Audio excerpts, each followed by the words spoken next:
మరో real estate సంస్థ మోసం బయటపడింది. జనం నుంచి కోట్ల రూపాయలు వసూలు చేసిన కృతికా ఇన్ఫ్రా డెవలపర్స్ బోర్డు తిప్పేసింది. దీంతో హైదరాబాద్ ఎల్బీ నగర్ పోలీస్ స్టేషన్కు బాధితులు క్యూ కట్టారు. ఇంటి కోసం లక్షలాది రూపాయలు అప్పు చేసి కట్టిన తమకు ఇక ముందు ఆత్మహత్య తప్ప మరో గత్యంతరం లేదని పలువురు బాధితులు వాపోతున్నారు.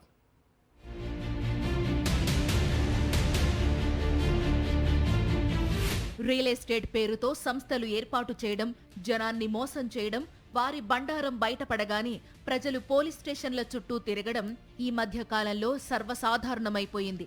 తాజాగా కృతికా ఇన్ఫ్రా డెవలపర్స్ సంస్థ బండారం బయటపడింది. 100 కోట్లు వసూలు చేసిన కృతికా ఇన్ఫ్రా డెవలపర్స్ ఎండీ శ్రీకాంత్ను పోలీసులు అరెస్టు చేశారు. బాధితులు ఎల్బీ నగర్ పోలీస్ స్టేషన్కు క్యూ కట్టారు.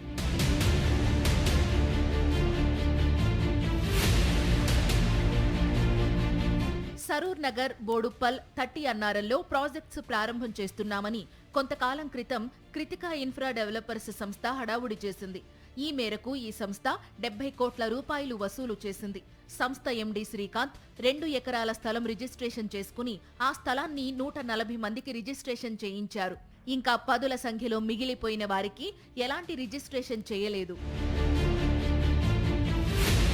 మార్కెటింగ్ బ్రోచర్స్ రిలీజ్ చేసి ఫ్రీ లాంచ్లో పెట్టుబడులు పెట్టాలంటూ ఒక్కొక్కరి దగ్గర నుండి 50 లక్షలు, కోటి రూపాయలు వసూలు చేసిన కృతికా డెవలపర్స్ ఎండీ శ్రీకాంత్ రెడ్డి చివరకు చేతులెత్తేశాడు.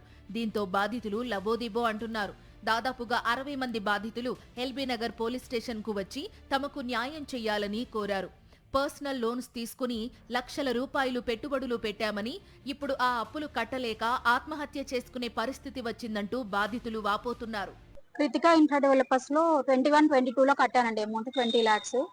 కొంతమందికి రిజిస్ట్రేషన్ చేశాడు, మాకు చేయలేదు. ఆఫీస్ చుట్టూ తిరిగినా ఇంకా పర్మిషన్ రావాలి, అవి రావాలి, ఇవి రావాలి అని చెప్పి డ్రాగ్ చేసుకుంటూ వచ్చాడు. లాస్ట్ ఇయర్ నుంచి లేదు, మేము డ్రాప్ అయిపోతాము, మాకు అమౌంట్ ఇచ్చేసేయండి రిటర్న్ అని చెప్తే సరే అని చెప్పి అన్నాడు. రోజుకోసారి వచ్చేదాన్ని, మేము ఇక్కడ కొత్తపేటలోనే ఉంటాం దగ్గర కాబట్టి రోజుకోసారి వచ్చి కూర్చునేదాన్ని. నాకు అమౌంట్ ఇచ్చే వరకు నేను వదిలేదు, రోజు వస్తానని చెప్పి రోజు వచ్చి కూర్చున్నాగా చెక్ పడేశాడు ఒక అమౌంట్ కి. అది 3 months 1 month తర్వాత రేట్ వేసి ఇచ్చాడు.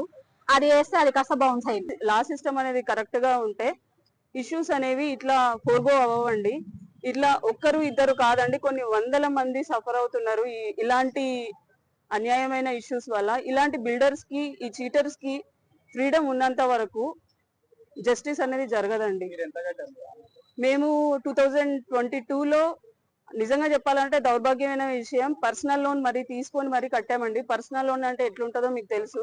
కృతికా ఇన్ఫ్రా డెవలపర్స్ ఎండీ శ్రీకాంత్ను అరెస్టు చేసి రిమాండ్కు తరలించారు పోలీసులు. ప్రీ లాంచ్ పేరుతో కొనసాగుతున్న మోసాలను అరికట్టేందుకు రాష్ట్ర ప్రభుత్వం ప్రత్యేక చర్యలు తీసుకుని కఠినంగా వ్యవహరించాలనే డిమాండ్ ప్రజల నుంచి వినిపిస్తోంది.